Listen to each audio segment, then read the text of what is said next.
Russell viper বা চন্দ্রবোড়া এই সাপের আতঙ্ক তৈরি হয়েছে ভারত ও বাংলাদেশে। খবর পাওয়া যাচ্ছে এই সাপের কামড়ে অন্ততপক্ষে বাংলাদেশে 10 জন মানুষের মৃত্যু হয়েছে। রাসেল ভাইপারের লম্বা লম্বা দাঁতগুলি তাদের চোয়ালের উপরের দিকে ভাঁজ অবস্থায় থাকে। যতক্ষণ না পর্যন্ত তারা কাউকে কামড় দিচ্ছে ততক্ষণ পর্যন্ত এই দাঁতের দেখা পাওয়া যায় না। আবার যখন দেখা পাওয়া যায় তখন কিন্তু যাকে কামড় দেয় তার বাঁচার আর সম্ভাবনা থাকে না। কোনো মানুষের পায়ে আক্রমণ করার সময় এই দাঁতগুলি খাড়া হয়ে বিষ প্রবেশ করাতে সাহায্য করে। বন্ধুরা, রাসেল ভাইপার ছাড়াও ভারত ও বাংলাদেশে কিছু বিষাক্ত সাপের সঙ্গে আজ আপনাদের পরিচয় করিয়ে দেব। আজকের এই এপিসোডে এমন কতগুলি সাপের বিষয়ে আলোচনা করতে চলেছি যাদের এক ছোবলে আপনাকে আর বাড়ি যাওয়া বা হসপিটালে যাওয়ার সুযোগ দেওয়া হবে না। এই সকল সাপেদের থেকে নিজেকে সুরক্ষিত রাখার জন্য আজকের ভিডিওটি শেষ পর্যন্ত আমার সঙ্গে যুক্ত থেকে প্রত্যেকটি সাপকে ভালো করে চিনে নেবেন বা দেখে নেবেন। তাহলে ভূমিকাতে আর সময় নষ্ট না করে চলুন আজকের এপিসোড শুরু করা যাক। সর্বপ্রথমে আমরা কথা বলে নেব বর্তমানে মানুষের মুখে বেশি প্রচলিত রাসেল ভাইপারের বিষয়ে। রাসেল ভাইপার যখন কোনো মানুষকে কামড় দেয় তখন সর্বপ্রথম তার শরীরে হেমোটক্সিক বিষ প্রবেশ করিয়ে দেয়। এই বিষ শরীরে প্রবেশ করা মাত্রই 5 সেকেন্ডের মধ্যে শরীরের রক্ত প্রবাহের মধ্যে মিশে গিয়ে কোষগুলিকে আক্রান্ত করা শুরু করে দেয়, যার ফলে খুব অল্প সময়ের মধ্যেই সেই মানুষটির শরীরের রক্ত জমাট বাঁধতে শুরু করে। ধীরে ধীরে অচল হতে শুরু করে শরীরের বিভিন্ন অঙ্গ প্রত্যঙ্গ।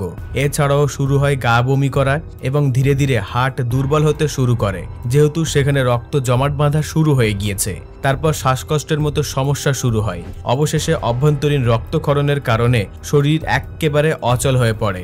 এমন অনেকেই আছেন যারা রাসেল ভাইপারকে রেস্কিউ করতে গিয়ে এই সাপের কামড় খেয়েছে। বেশিরভাগ মানুষ খুব সহজেই এই সাপের কামড় খায়, তার কারণ হচ্ছে এর রিয়াকশন খুব ফাস্ট আর খুব দ্রুত তারা আক্রমণ করতে পারে। কিন্তু এই সাপের কাছে গেলে তবেই তারা আক্রমণ করতে পারে। এই সাপ এতটাই দ্রুত যে 1 সেকেন্ডের 16 ভাগের 1 ভাগ সময়ে কামড় দিয়ে বিষ ঢালতে পারে। আবার কিছু সময় এত দ্রুত ছোবল দেওয়ার কারণে কিছু মানুষ বুঝে উঠতে পারে না যে সে কখন রাসেল ভাইপারের কামড় খেয়েছে। তবে এই সাপটি কামড় দেওয়ার পর অন্যান্য সাপের মতো পালিয়ে যায় না। আক্রমণ করার পর নিজস্ব জায়গাতে কুণ্ডুলি পাকিয়ে ঘাপটি মেরে বসে পড়ে। কেউ যদি এদেরকে বিরক্ত করে তাহলে জোরে জোরে হিস হিস শব্দ বের করে। কৃষকরা যখন মাঠে ফসল কাটতে যায় তখন এই সাপ মানুষকে নিজের শত্রু ভেবে ফেলে। আর অধিকাংশ সময়টা কৃষকরা বুঝে উঠতে পারে না যে ক্ষেতের মধ্যে বিষধর কালনাগিনী বসে রয়েছে। আপনাদের জানার উদ্দেশ্যে আরো একটি গুরুত্বপূর্ণ তথ্য দিয়ে রাখি।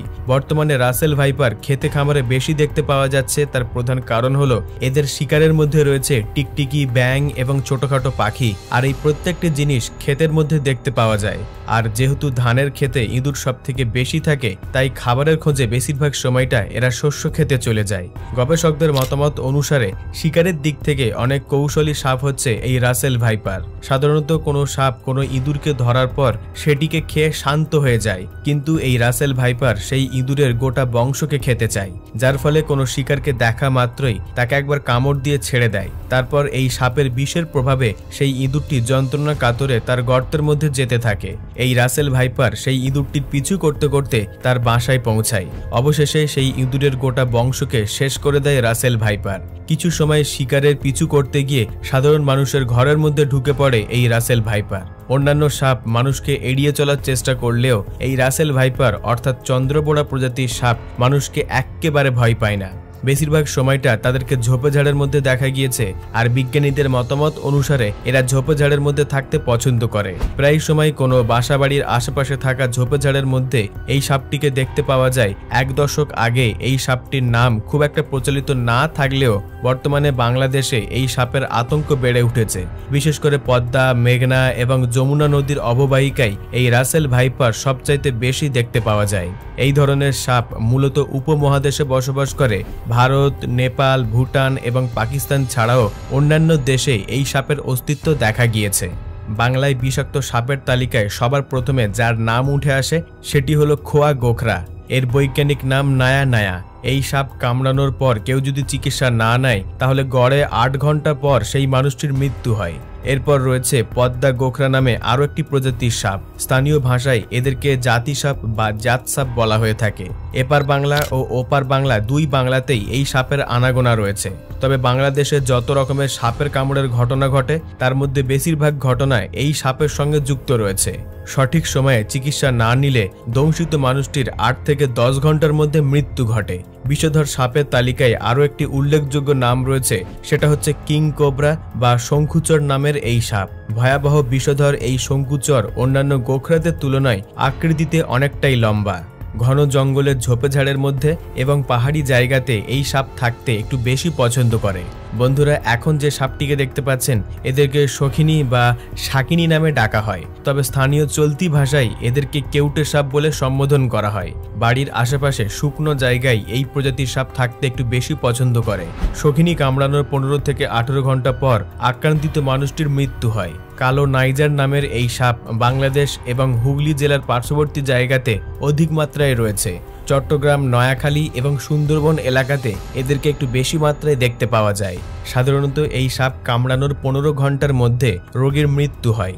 বন্ধুরা, আপনারা হয়তো শুনেছেন রাসেল ভাইপার কাউকে কামড় দিলে খুব অল্প সময়ের মধ্যেই সেই মানুষটির মৃত্যু ঘটে। তবে আপনি কি জানেন রাসেল ভাইপার প্রজাতির সাপ ভারত এবং বাংলাদেশে কোথা থেকে আসলো? অন্যান্য প্রজাতির সাপ ডিম ফুটিয়ে বাচ্চার জন্ম দেয়, কিন্তু এই রাসেল ভাইপার সরাসরি তার বাচ্চার জন্ম দেয়। অনেক সময় আমরা দেখে থাকি সাপ গর্তের মধ্যে থেকে বেরিয়ে আসছে, তবে আপনাদের জানার উদ্দেশ্যে বলে রাখি, সাপ কোনোদিন নিজের গর্ত নিজে তৈরি করে না। অধিকাংশ সময়টা সাপ ইঁদুরের পিছু করতে করতে তার গর্তে পৌঁছায়, আর সেই ইঁদুর খেয়ে ফেলার পর সেই গর্তটি তার দখলে চলে আসে। আপনাদের জানার উদ্দেশ্যে বলে রাখি, সাপ কোনো রকমের শব্দ শুনতে পায় না। সাধারণত যারা পাড়া গায়ে সাপের খেলা দেখাতে আসে তাদের বক্তব্য অনুযায়ী সাপ শুনতে পায়, কিন্তু বিজ্ঞানীদের মতামত অনুসারে সাপ কোনো কিছু শুনতে পায় না।